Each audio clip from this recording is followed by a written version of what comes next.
ఎప్పటికప్పుడు తాజా వార్తలను అందిస్తున్న కేఆర్ క్రైమ్ న్యూస్ కు స్వాగతం. Welcome to KR crime news.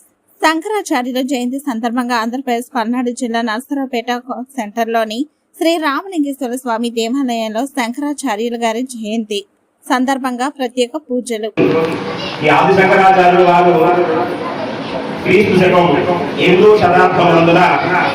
Kerala రాష్ట్రంలోని పూర్ణా నది అనేటువంటి ఒడ్డున కావడి అనేటువంటి గ్రామమున నమ్రుది బ్రాహ్మణులైనటువంటి శివగురువు ఆర్యాంబ అను దంపతులకు జన్మించారన్నమాట. వారి నామధేయమే ఆదిశంకరుడు. కాలక్రమేణా ఆ యొక్క ఆదిశంకరాచార్యుల వారు ఉపనయనంతరం కూడా వేద విద్య వారి గురువైనటువంటి నర్మదా నదీ తీరమున గోవింద భగవత్పాదులైనటువంటి గురువు గారి వద్ద వేదాంత విద్య అంతా కూడా పరిపూర్ణం చేసుకొని సంస్కృతాన్ని కూడా అనర్గణంగా మాట్లాడుతూ దేశ సంచారం ఆడబట్టారన్నమాట. ఎందుకయ్యా ఈ దేశ సంచారం చేస్తున్నారంటే సనాతన ధర్మాన్ని పునరుద్ధరించిన వరకు కూడా వారు ప్రతి రాష్ట్రాన్ని కూడా పర్యటిస్తూ మన దేశంలో ఉన్నటువంటి ప్రతి రాష్ట్రం కూడా సంచారం చేస్తూ ఆయా ప్రాంతాల్లో అంటే 4 దిక్కుల్లో కూడా 4 మఠాలు స్థాపించారు.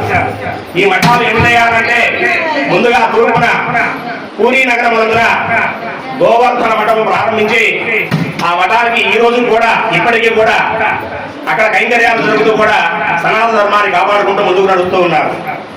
తరువాత దక్షిణాన శృంగేరి పట్టణం నందున శంకరాపీఠాన్ని శృంగేరి శంకర మఠాన్ని స్థాపించి అక్కడ కూడా ఈ రోజుకి కూడా మనం ఆ జగద్గురు యొక్క ఆశీస్సులతోటి మన మఠ దర్శనం చేసుకుంటూ ఉన్నాము. అక్కడ కూడా సనాతన ధర్మాన్ని కార్యక్రమాలు జరుగుతూ ఉన్నాయి. అదేవిధంగా పశ్చిమాన ద్వారకా నగరమున ద్వారకా మఠము స్థాపించి ఈ రోజుకి కూడా ఆ శంకరాచార్యుల వారి యొక్క ఆశీస్సులతోటి మఠం ముందుకు నడుస్తూ ఉంది. అదే విధంగా ఉత్తరాన నర్మదా మఠం అంటారు. అంటే ఇక్కడ బద్రీనాథులో ఉంటుందన్నమాట మఠం.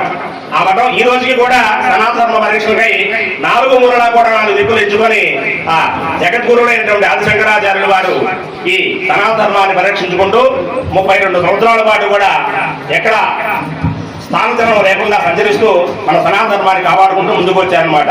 దానిలో భాగంగానే వారికి వారి యొక్క సిద్ధాంతం ఉంది, అద్వైతం అనేటువంటి సిద్ధాంతం. అంటే దాని అర్థం ఏంటంటే ఆత్మ పరమాత్మ రెండూ నేనే, అంటే దేహంలో ఉన్నటువంటి ఆత్మను నేనే, పరమాత్మ నేనే. దీనిని అహం అనేటువంటి కారణం చేత కొట్టుమిట్టాడుతున్నటువంటి జనులందరూ కూడా ఇవి రెండు కూడా తొలగించేసేసి ధర్మ పరిరక్షణ కోసం బతకాలని ఆ యొక్క స్వామివారు కంకణం కట్టుకున్నారు.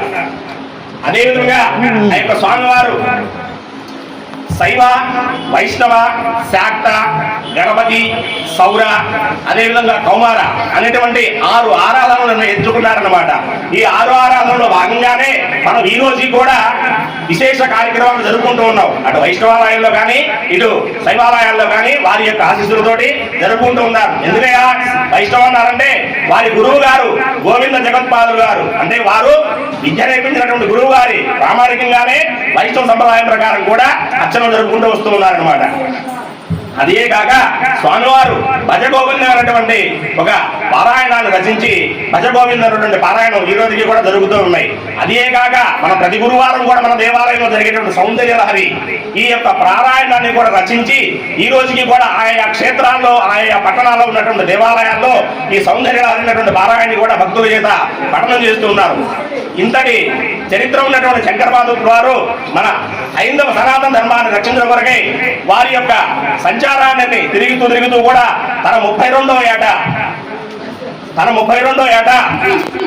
శరీరాన్ని వదిలి వెళ్ళిపోయారు.